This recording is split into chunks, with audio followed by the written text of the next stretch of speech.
Jika suami bekerja Senin sampai Jumaat sibuk, lalu di hari libur malah menghabiskan waktu bersama teman-temannya, apakah boleh seperti itu Ustaz? Malah terkadang-kadang seharian dia pergi.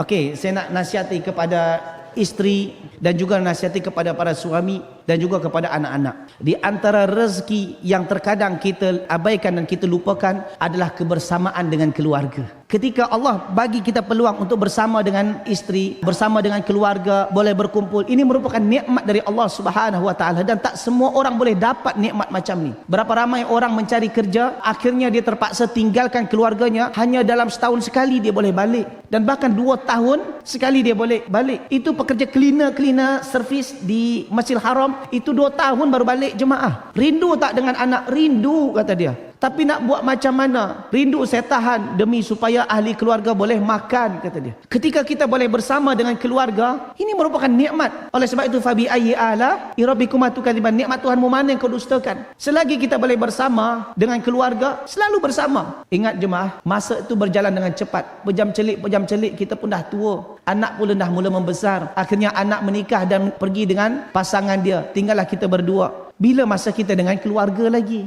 Dengan bersama dengan kawan-kawan, okey, tak ada masalah. Tapi janganlah sampai melampau dari pagi sampai ke petang. Habis pula masa Senin sampai Jumaat dengan rakan-rakan di tempat kerja. Sabtu dengan Ahad, habis pula bila dengan keluarga lagi. Ingat, nikmat itu akan terasa mahal ketika ia dah pergi dan meninggalkan kita. Terkadang nikmat itu berada di sekeliling kita, kita tak rasa bahawa itu adalah nikmat yang besar.